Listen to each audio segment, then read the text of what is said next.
this daily debrief. We'll try to keep it pretty quick. I know it was a long day. We're going to have our three panelists come up. We're going to have Thomas Barrows, Will Felder, and Jackson Benvenutti right up here by the bar.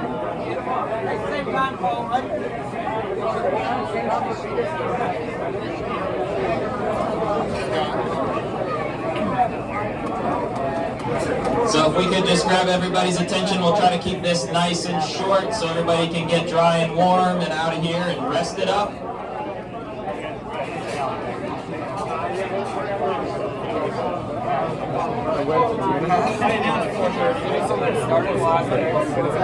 Sorry we're a bit late. I know 4:30 was advertised, but we're going to kick this thing off. If we could get people around the bar to just try to keep it quiet for the next few minutes, we'll see what we can learn here together. 4 lengths. So great job by the race committee today. I know it was a challenging day logistically, but awesome to get 4 races in anyway.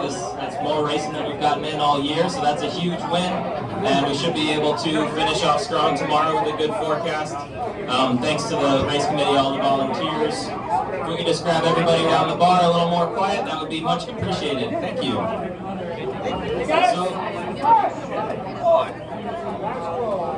Alright, so I just kind of wanted to start off talking about the upwind boat speed. I know there were some really big shifts out there today, but I thought that clearly the fastest boats were the ones that were doing really well. Something that we hear and we talk about at these debriefs kind of all the time is heel angle, steady heel angle, and great, that's really cool, but how do we actually achieve that? How do we set the targets, and how do we work as a team? Because it's really everybody on the boat has a responsibility to maintain that heel angle. So we're going to have Thomas Barrows talk a little bit about how they do it on Savasana, just sort of from where you are on your range of all of the ropes, from the puff calls and everything, to decide on your heel angle and keep it there. Gotcha. Well, as Zeke said, everyone has their role, so it's a full team effort out there. On our boat, Connor's calling the pressure, and on a day like today, it's important to distinguishing, is this puff, are you pulling on more Cunningham? Is it a big enough of a stinger puff where you have to ease the windward sheet such that the main doesn't blow up? And then knowing where you are in your range of the backstay. And then finally, as a driver, I think those header puffs are hard. So, getting feedback on what the helm's like. If you have a lot of helm and you're trying to head down to get speed, trying to ease the main more. But, the 3 big things are Cunningham, backstay, jib halyard. All 3 of those were going on in the puffs. But, once in a while you get tricked or ease the weather sheet too much when the puffs came. So, distinguishing, is it a big transition or just a little bit? So I think those are all excellent points. Thomas, what sort of visual cues can you give on the mainsail trim that tell you when you need either more backstay, less backstay, more Cunningham? Give us some visuals where you look up and say, I'm here and I know for the next puff I'm doing this.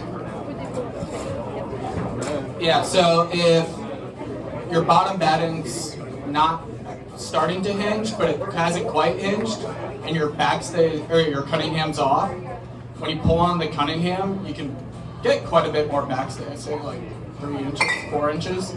So knowing where you are in that relationship, if the Cunningham's on and you're close to overbending, the bottom number 5 batting's hinging, then it's usually just maybe trap up, main sheet eased to maintain the slot and those knockover puffs. So that relationship, and then jib halyard was a big thing for us today, and those really big puffs, smoking that on tight.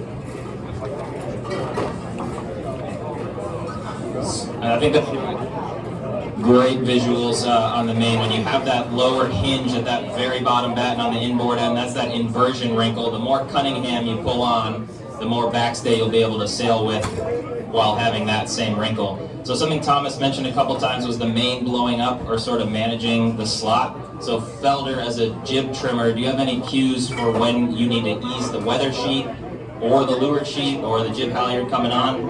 And what do you look for to dump there? Yeah, we typically take a good look at the pressure coming down the course, and as the puff caller kind of counts it in, we'll think about, okay, are we in chop? And if we're in chop, maybe this is a leeward sheet ease, and if we're in flat water, maybe this is a weather sheet ease, because as you ease that weather sheet, the profile is going to get flatter, and as you use the leeward sheet and keep the in-hauler on, it's going to get fuller. But I think our biggest indicator is you're safe going to the in-hauler either way if you're unsure. I think the biggest indicator is how you're hitting the main. You know, I don't even turn around sometimes. If I hear the main ragging at all and the helm's coming up, meaning he's steering into the wind more, I'll just ease the in-hauler an inch until the main quiets down. And if the boat gets under control and at angle, a BMG angle, then I'll come back on with the in-hauler. I think it's a great point because we were watching a lot of boats sail upwind today, and the mains looked a lot different. A lot of the boats were sailing upwind and the main was just kind of luffing, and it's easy to think, what am I doing wrong with my main trim, that the main is just kind of along for the ride? And what Felder's talking about is, if that's the case, you need to get the leech of the jib away from the main, moving the leech of the jib to leeward so it's not spilling as much breeze up into the leeward side of the main, and that's blowing it up, as Thomas was saying. So I know, like, if you hear the main luff, that there should be an alarm that goes off for the jib trimmer to either ease the weather sheet or the leeward sheet, kind of depending on where you are on that range. So the other thing we noticed is when we were overdoing the Cunningham, it brought the draft so far forward that it was easy to undersheet the jib. So thinking about, oh hey, I've taken the overbend out, like Thomas is talking about, but if you're getting an early flutter on the front of the main, you've probably gone too far on the Cunningham. Great point. So, keeping with Will Felder, downwind spinnaker trimmer expert, let's talk about downwind. So it was a tricky day. It was mostly full plane, but a little bit of lazy plane in there at times. I want you to chat a bit about keeping the bow sort of attached to the water when you see the bow come up, or when you see the bow starting to splash, and how that relates to the amount of heel you might have in the boat. Yeah, that's a tough one. No. You know, obviously forward and aft weight is super important, especially as you're coming into lulls and you feel the boat get draggy. Griner was doing a good job playing his weight fore and aft. I kept wanting him to get behind the skipper, and as we get these big lulls, the boat would definitely get draggy. So we had more condensed weight and kind of shifting fore and aft as a team. If you feel lit, like the pressure's on the sheet and the bow seems to be pulling out of the water, it's a good indicator for the team to be aft. But as the bow, as you feel the apparent wind shift aft and the things start to slow down, that's when we go forward. But we were actually even playing weight in and out a little bit. And I would say out of all the things today, it was super hard with the variance in the puffs. When the puff would come, you'd want to bring it down really fast. So we kind of tried playing a little more with unloading the boat, doing a little more twist on the sails, and taking the puffs forward to keep the apparent wind ripping. And I think it worked on times. I would say either of the guys next to me did a little better today at that, but I do think the biggest concentration was apparent wind. And our low mode in breeze was hard bang when the apparent wind was max forward, and easing the bang and more twisty sails as the bow came up with weight more forward. But yeah, this was one of the harder transition days. Pass. Did everybody get all that? I think playing the bang is really important downwind, as well as the weight going back and forth. So something I think Felder said that was understated was the importance of kind of using the bang to unload the boat and then bang back on in order to put more power in the sails and help the bow come up a little bit. Last question on downwind, maybe I'll go to Thomas again. Do you guys pay a lot of attention on to heel angle? What were the targets, and is that a major issue for you downwind? Yeah, and today was quite tricky because there are times as the pressure was coming down, it paid to keep a little bit of leeward heel and just keep the boat up and keep the apparent going. But then there were other times as the pressure came down, it was just better to sail the boat flat. If, it was a gradual decline and the boat was ripping, just gradually coming up nice and smoothly as the breeze was accelerating, that seemed really good. And during that, Connor was really good about our bow guy, going forward, bang on. But there were other times where the wind would die down so much that it was better to just keep the boat flat with weight forward. So distinguishing between those was a little bit tricky. And then, you know, in the max pressure, just keeping about like 9 degrees over heel, around there, 7 to 9. Like when you're fully, the boat's easily planing. And it never, I agree with what you were saying, it never felt that great to have the tactician on. Yeah. It was only momentary. So what I took out of that is maybe just using heel targets as sort of an outer limit. Like if you were getting down into the 7 angle of heel, that's pretty flat, and you know you're not going to be going any lower from there, and you're probably starting to hedge a little higher with the tighter bang and starting to turn up a little bit. There's a question?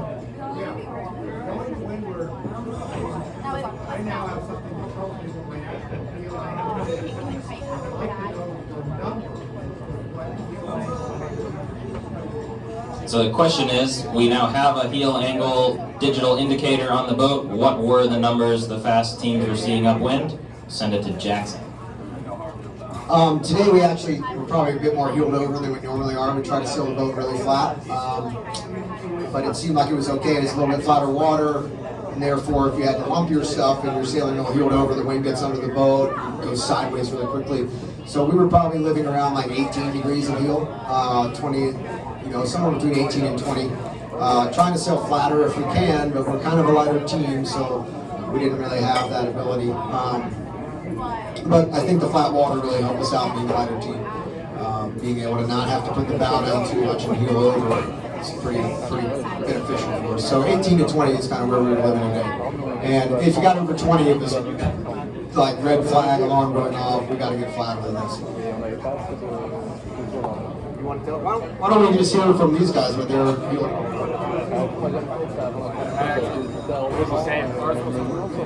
Yep. Well, Thomas's was broken, he said. We were targeting the same. Anything over 20, we were losing gauge pretty rapidly.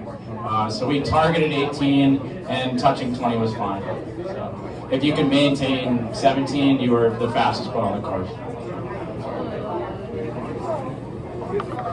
Great. So I wanted to, one of the reasons I wanted Jackson to come up, they had a really good day with Kate's team, but in the last race today, they were not in their usual launched out in the top 3 spot. They kind of maybe were on the wrong side, but they were back kind of in the herd and did a really nice job of breaking free and having a nice solid comeback into the top 15, I think. So once you were back there, what are sort of your priorities on catching up? Is it staying away from the blob, getting free lanes, playing shifts? Tell us. I think the biggest thing when you're back there in the fight, you know, like somewhere 10 to 20 to 30, the boats are really close together, you're probably sailing in more lumpy conditions. It's harder to sail the boat, you can't tack, you don't have opportunities, you can't choose really what to do. So you're kind of, your lane choice is kind of what dictates what you can do, and you end up having to live in kind of some tougher, tighter lanes. And so that brings up one point is like, I think it's really important for teams to try and practice that. You know, when you're going upwind before the race or something and you don't have a great lineup and maybe you're a little disadvantaged and in a tight spot, like let it play out, like live in there and see how long you can live there. So we mainly were trying to find good lanes that we could sail the boat in, where we could go down and go faster if we wanted or whatever. And that meshed with, obviously, where the pressure's coming from. And so one thing you find out is if there's a big puff coming, and let's say you're on port heading towards the right, like we were a lot today, you know, you're kind of like a shift behind all the leaders, right? And so you got to think about, maybe we need to short tack this puff, so because if we wait here, everybody's going to tack on the puff, and you know, on the righty, or what if you think it's going to be a righty, and then you got to wait. Now you're sailing a header, and then you end up on the outside of them, and you're kind of like hung out to dry. So one good thing I think is really important is to consider short tacking the puff, so that you get through those boats that were probably going to tack on you, and then the puff comes, and you know it might be a little lost at first, but you have a good lane you can go straight in for a while. And I think we probably could have done that even better today than we did in the last race, where we ended up 14th, 15th, I guess. But the biggest like good thing about being in that fight is that there's a lot of gains to be had downwind. So just making sure you're staying in the pressure downwind and trying to, you know, depending on where the boats around you are, whether you want to keep ripping like these guys are talking about or trying to soak over them. But you know, my eyes end up a lot more behind me downwind in the fight. You know, because the speed between a boat and a puff and the boat and a lull is like, there's like 3 knot difference, right? It's a big deal. So trying to sail into the pressure and also not being afraid to try to live in tight lanes. I think that was kind of the key to this. So let's say you find yourself in one of those tight lanes, somebody kind of tacks a little bit on your lee bow, you don't have the option to put the bow down a ton, but you know you need to stay going straight. What are a few things you guys do a little bit differently with your sail trim, weight position, or what have you, to survive in that lane longer? And how does that differ from just your normal, if there was nobody there and you're full speed ribbon?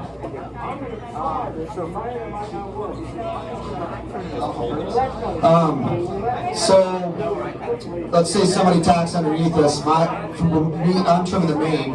My biggest thing is to crack the backstay a little bit. I think if we're in a free, clear lane, we're living right on the edge of seeing inversion wrinkles in the main.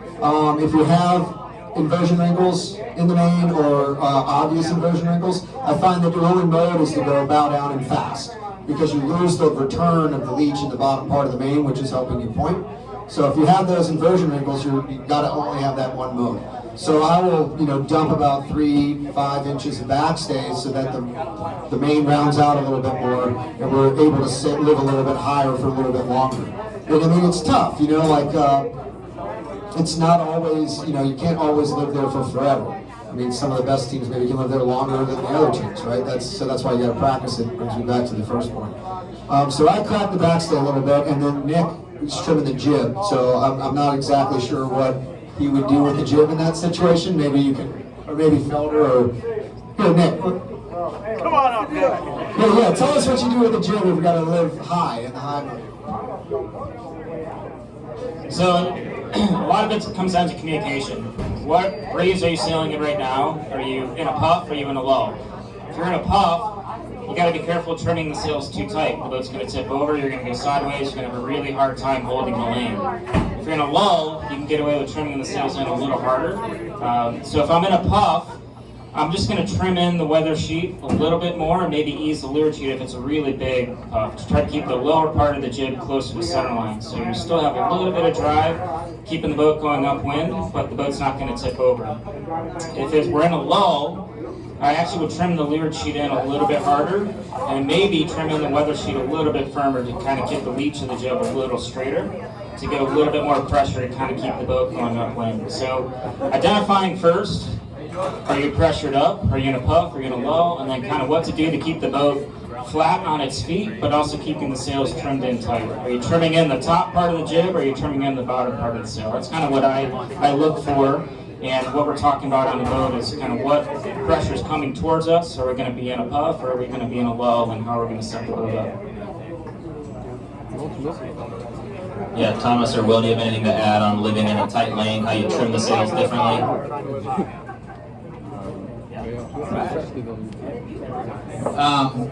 So the breeze was pretty unstable, so maybe once in a while when the lulls come, just trimming in the main a little bit harder and keeping the bow high and hoping that the breeze will come back and catch you. But it's really important when you're a little bit high and thin, when the next pressure comes on, to ease the main. Otherwise, if you're high and thin and slow, the puff hits you, it's just like you side slip. So a little bit taking risks, being like, okay, this is a momentary lull, and then sometimes you go trap up, ease main a little, and then that makes it a little easier to catch up. Yeah, I agree. Just engaging the bottom of the main more and sneaking on the in-hauler. When it's flat water, you can get away with it, especially depending on what sail you're using. I think, you know, what Zeke always does when we sail together is he picks a number. He says, okay, high mode's going to be no slower than 5.6, like a day like today, 5.7. And then, you know your BMG is usually 5.8, and that gives more of an indicator to the team, like, to panic when they start to see that number. Do you ever do anything with the Those were great points, and I think the key there is try to set the boat up so that you're sort of favoring the height so that you can stay up out of that lane. I like what Thomas said, just over trim and kind of hope for a second that you might get another little personal puff in the high lane that hooks you up first and builds a little more room to weather. Any questions for this panel? Yeah. Question is, where was the Traveler today? We'll go right down the line. We lived with the Traveler just about a car above center line most of the time today. There were times like around the gate mark where it's lumpy and light air that I'd pull it about like 75% of the way up. And if it was really light, that's where it went. And then if we really wanted to go bow down, it would go to like the center line. So mostly living right above, like pretty much at the leeward side of the car would line up with whatever edge of the fiberglass part that's down there. It would look like it's right above that. The same, more or less. Thomas says the same. So I guess I'm not learning anything from you. No, I'm kidding. I think there's a good consensus. Traveler car, just like one car width above center, is a pretty good spot in that sort of condition. Any other questions from the crowd? Come on, another one.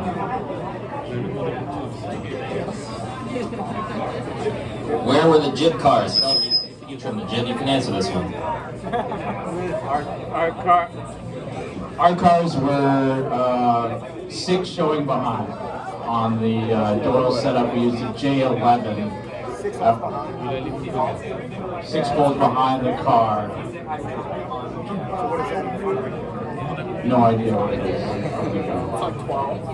The Doyles are so different. The North jib, we would have been at probably lead 7, but I don't know what that translates to. Where are we, 8 most of the day? I think the biggest thing is, you know, what you're going to look at for the lead, and Jackson will elaborate on it, is how full the bottom of the jib is getting as you pull on the in-hauler, or how quickly you're losing the top of the jib, you know. I think we were living, so we count from in front of the car, we count from the first bolt in the track, we count from behind that, because some of the tracks are not opposite directions. Sometimes there's 2 holes in front of the bolt, sometimes there's 1, so we always count from the bolt. And I think we maybe we live in 8 or 9 holes from behind the bolt. And at times I think we probably wish they had gone, what, 4.5 a hole or something, or 1 hole. You know, what happens is if you move it really far back, you have to have the weather sheet without, or else you on decently, or you create that ridge in the foot. And I think, you know, it was darn flat water today for the given wind conditions. So, but you still had to have some roundness there, or you couldn't get through the waves, right? Like your power to go through waves comes from the bottom parts of the sails. Is a good way to think about it. So there were times when we'd have to ease the weather sheet off, and that would get really flat. So making sure that you're living in a world where even if you let the weather sheet off, the foot of your jib isn't going like incredibly flat, right? I think that's kind of what you're looking for. The other indicator I think is good, instead of like if you're not sure flat or full, is if the driver's always pressing or if you're having trouble pointing. It means that the driver's looking for power in the jib typically. And you'll notice it if you just start reaching, and as it gets lighter, the bow keeps coming down and you keep getting lower. It means like, and especially if you're getting a backstall on the outside telltale, it means that they're looking for something, and to me usually that means lead forward.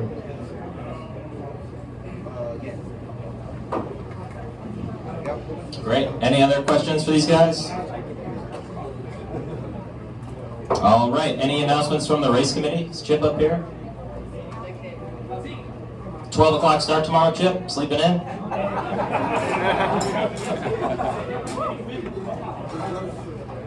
So no announcements then from Chip? Stay on time. All right, you guys, thanks for coming. Appreciate it. Perfect time. Thank you. Look at that.